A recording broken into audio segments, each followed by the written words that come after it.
শেখ হাসিনাকে এদেশে আশ্রয় দিয়েছে ভারত। তার জন্য ভারত আর বাংলাদেশের সম্পর্কে কতটা ক্ষতি হচ্ছে, ভারত বাংলাদেশ সম্পর্ক এই মুহূর্তে কোন জায়গায় দাঁড়িয়ে রয়েছে।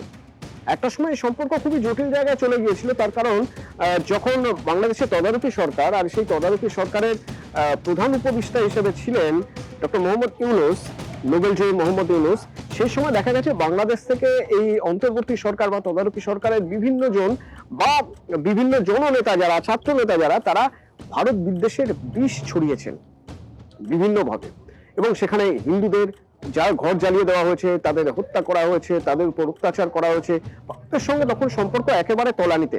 কিন্তু তারপর তো সরকার তৈরি হয়েছে, বিএনপির সরকার, প্রধানমন্ত্রী হয়েছেন তারেক রহমান। এখন বাংলাদেশের সঙ্গে সম্পর্ক কেমন?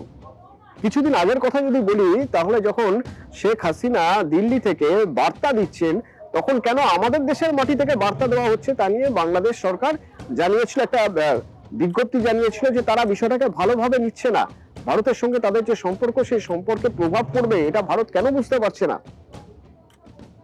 এই জায়গায় দাঁড়িয়ে কয়েকটা ইকুয়েশন দেখে নেওয়া যাক।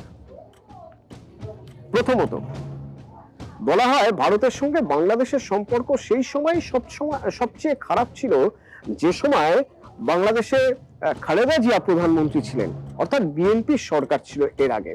কারণ সেই সময় ভারত বারবার বলে এসেছে যে বাংলাদেশের মাটি থেকে জঙ্গিরা ভারতের জন্য ছক কষছে, ভারতে নাশকতার ছক কষছে, বাংলাদেশের মাটি ব্যবহার করছে জঙ্গিরা, এবং সুনির্দিষ্ট তথ্য ভারতের কাছে রয়েছে। বাংলাদেশ সরকার ব্যবস্থা নিক, কিন্তু বাংলাদেশ সরকার ব্যবস্থা নিচ্ছে না। তখন ভারত অভিযোগ জানিয়ে এসেছে। গেল তারপরে শেখ হাসিনা সরকারের সঙ্গে ভারত সরকারের সম্পর্ক যথেষ্ট ভালো, নয়াদিল্লির সঙ্গে সম্পর্ক যথেষ্ট ভালো ছিল।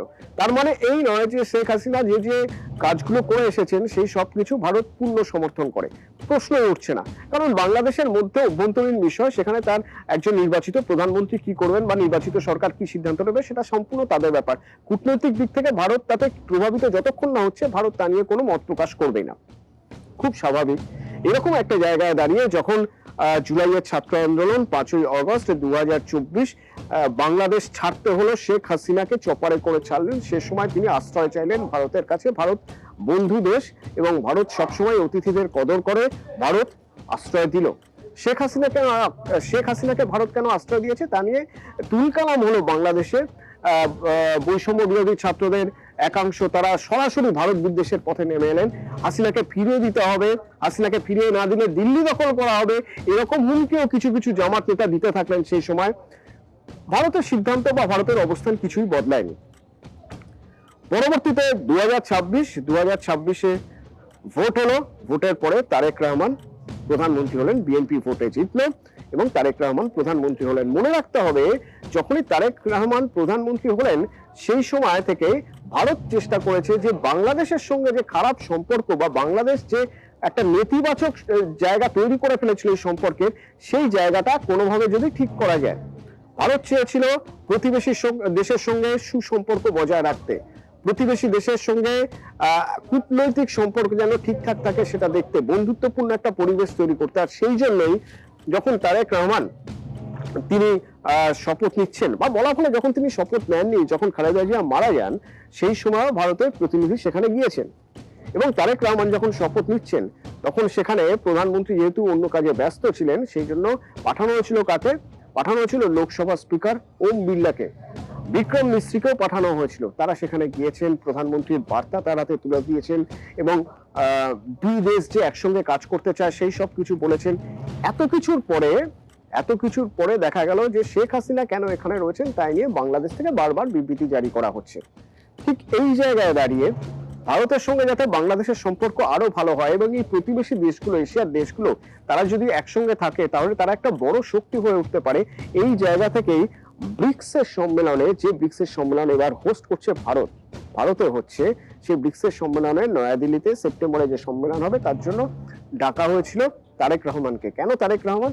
তার কারণ বিমস্টেকের এক প্রতিনিধি হলেই বাংলাদেশ। বিমস্টেক মানে হচ্ছে একেবারে এই মায়ানমার, ভারত, বাংলাদেশ, এরকম বিভিন্ন দেশের যে গোষ্ঠী বা যে টিম, সেখান থেকে বাংলাদেশকে ডেকে পাঠানো হয়েছিল বা বাংলাদেশকে আহ্বান জানানো হয়েছিল, আমন্ত্রণ জানানো হয়েছিল তারেক রহমানকে যে আপনি আসুন এই ব্রিক্সের সম্মেলনে তাহলে ব্রিক্সের সঙ্গেও বিমস্টেকের একটা আলাদা সম্পর্কের জায়গা তৈরি হবে এবং তারেক রহমান সেখানে পৌঁছানো মানে তার একটা রাজনৈতিক গুরুত্ব যেমন কূটনৈতিক গুরুত্ব যেমন বাড়বে, তেমনি ব্রিক্সের ক্ষেত্রেও আলাপ আলোচনার জায়গাটা আরো ভালো হবে যদি তারেক রহমান সেখানে থাকেন। ব্রিক্সের নানা কূটনীতিক আলোচনাও সেখানে হতে পারে বা হবে। দেখা গেল বিভিন্ন মহল থেকে জানানো হলো যে যেহেতু শেখ হাসিনা ভারতের মাটিতেই রয়েছেন, এখান থেকে বার্তা দিচ্ছেন যে তিনি বাংলাদেশে ফিরবেন, সুতরাং তারেক রহমান হয়তো দিল্লি আসবেন না। এই জায়গায় দাঁড়িয়ে দীনেশ ত্রিবেদী এই প্রথমবার ভারতের হাই কমিশনার, বাংলাদেশে নিযুক্ত ভারতীয় হাই কমিশনার দীনেশ ত্রিবেদী, তিনি এই প্রথমবার দেখা করলেন বাংলাদেশের প্রধানমন্ত্রী তারেক রহমানের সঙ্গে, যা অত্যন্ত গুরুত্বপূর্ণ এবং আশাব্যঞ্জক তো বটেই। এই বৈঠক চলল বেশ কিছুক্ষণ এবং এই বৈঠকের পর এখনো পর্যন্ত বিভিন্ন মহল সূত্রে যা জানা যাচ্ছে তাতে ইতিবাচক বৈঠক হয়েছে, আশাব্যঞ্জক বৈঠক হয়েছে। দু দেশের সম্পর্কের যাতে উন্নতি হয় তা নিয়ে কথা হয়েছে এবং দুপক্ষই সম্মত হয়েছে যে একসঙ্গে এগিয়ে চলা উচিত। দু দেশের মধ্যে যে সৌহার্দ্যপূর্ণ সম্পর্ক ছিল সেই সম্পর্ক বজায় রাখা উচিত এবং সেই সম্পর্ক বজায় রাখার জন্য যা যা করার দরকার দুই দেশের সরকারই ধীরে ধীরে ধাপে ধাপে তা করবে এবং শুধু কূটনৈতিক দিক থেকে কেন, বিভিন্ন দিক থেকে যেমন পারস্পরিক একটা আদান প্রদান ছিল সেটাও থাকবে। তবে এখানে দুটো বিষয় নিয়ে কথা হয়েছে কিনা তা নিশ্চিত নয়। প্রথমত শেখ হাসিনা নিয়ে নিশ্চয়ই কথা হয়েছে, কিন্তু সে কথা কি হয়েছে তা এখনো পর্যন্ত স্পষ্ট করা হচ্ছে না। দ্বিতীয়ত, এই বৈঠকের পর পরিস্থিতি কি এই জায়গায় দাঁড়িয়ে আছে যে তারেক রহমান তাহলে সেপ্টেম্বরে দিল্লিতে আসছেন, আর কিছুদিনের মধ্যে হয়তো সেটাও স্পষ্ট হয়ে যাবে।